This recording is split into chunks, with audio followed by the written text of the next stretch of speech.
Okay, definitely that's coming from Austin Okonakman. Thank you for that beautiful report on Haruna Quadri. He is definitely a living legend right now for all of us in Nigeria. Yeah, definitely. Definitely. You know what that means? Nah, huge, amazing. I think it was Massive, just... massive for Aaron Kodre. And going forward, he has to be all about consolidating. He has to aim for the top 20. Actually, in November, it was 30th. In December, it dropped to 31. Now he's back in 30th for January. I hope it keeps looking up henceforth. Yeah, definitely that's what he would do, because he said on Sport Tonight, the night he won the award, that definitely 2015, he wants it to be better than 2014. So that means he's targeting that top 20 that you just talked about.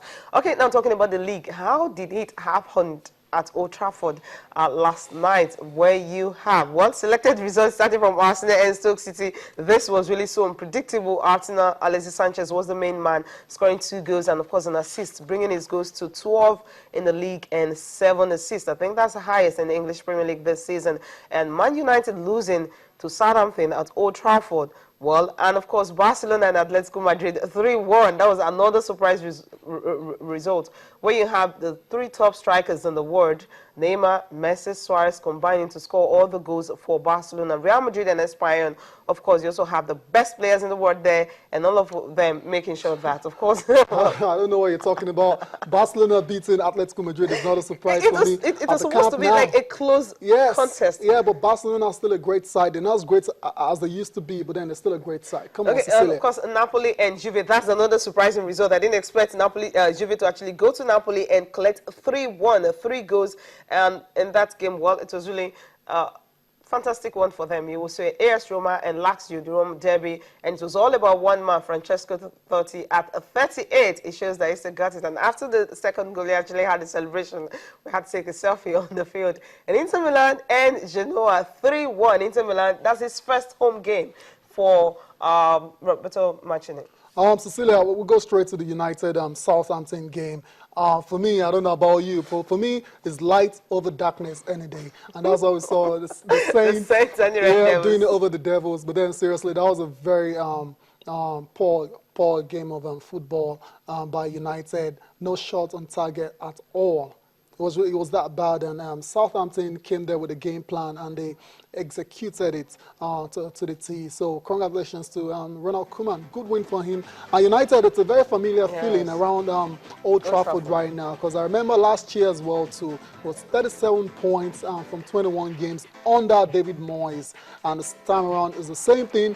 But actually, with a goal less for Van Gaal's tenure. So it's not a very good one for United. Definitely. But then it's all about getting in that Champions League place. And if United can maintain the position and hold on to it, the top 4 spots, then I think it will be a successful season for Manchester United. We didn't have Falcao playing in the game. You think that must have been a major factor, because Juan Mata actually squandered most of the chances it was given? Yeah. Unfortunately for United, the best chances fell to Mata, and he couldn't take them. For whatever reasons, Van Gaal decided not to play Falcao. We really can't do much about that. But they still had quality players on the pack.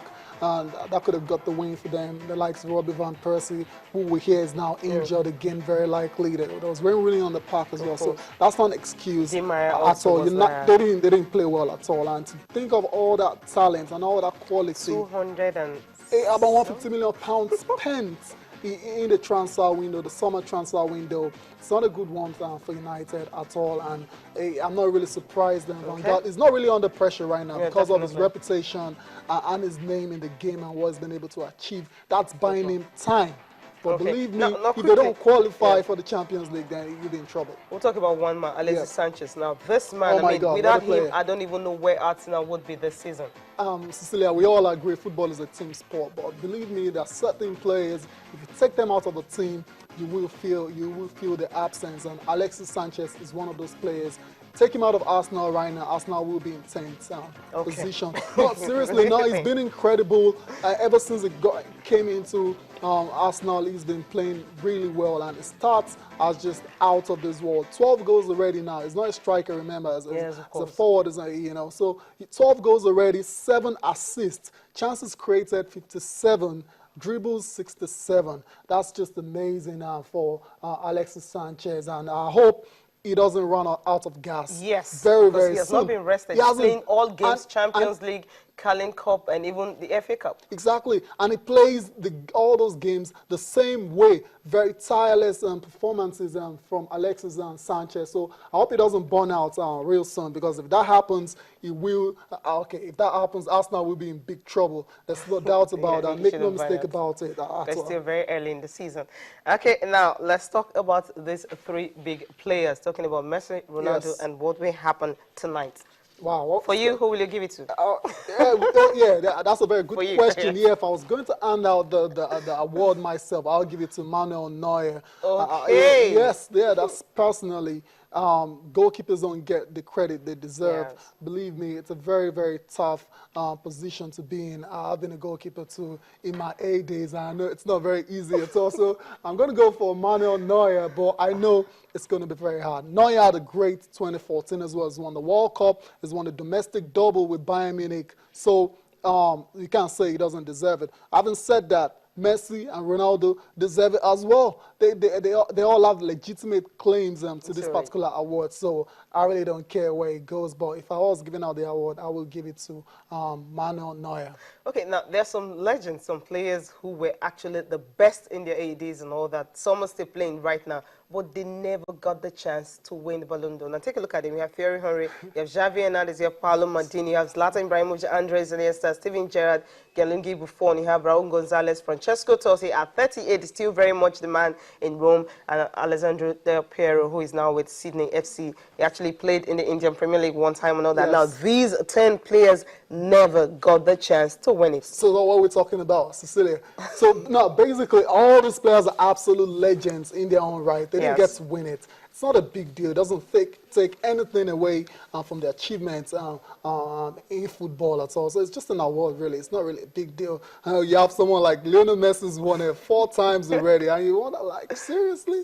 How did that happen? But then different era and different times, and you have to take all that into consideration as well too. But all those players are legends. It doesn't take anything away from their achievements. Okay, then before we wrap up the show, we'll talk a little bit about the Super Bowl. Now, one team definitely will not be there February 1st. Oh no, it's a shame. Did you predict that last week? I said it was going to be tough against Green Bay Packers. Remember when they qualified for that game, and it's a shame the Dallas Cowboys now they're out of the playoffs. Actually, all the divisional playoffs have been concluded now. And in the NFC, it was Dallas Cowboys losing to Green Bay Packers 21-26. Arizona Cardinals 17-31. They lost to the Seattle Seahawks, defending champions. They're still going great guns. But back to that game between the Cowboys and the Packers, it was a very tight one. The Packers really had to come back from behind to win that one, and it was a very controversial call at the end. It was a video review.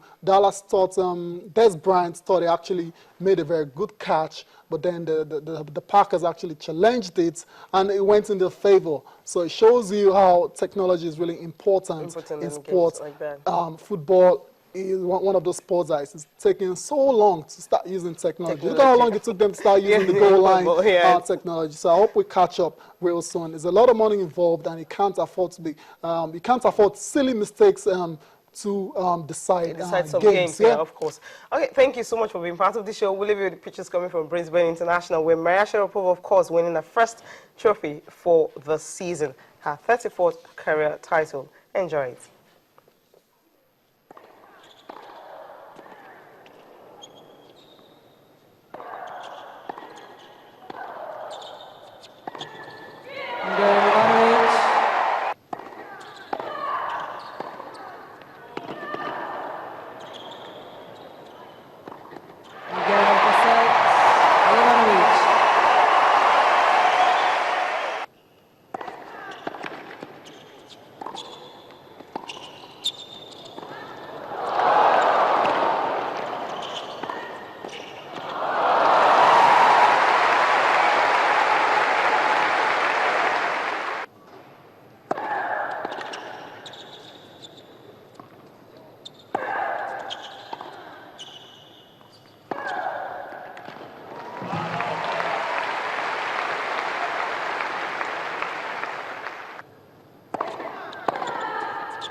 6-1, 6-7, 6-3, 6-3.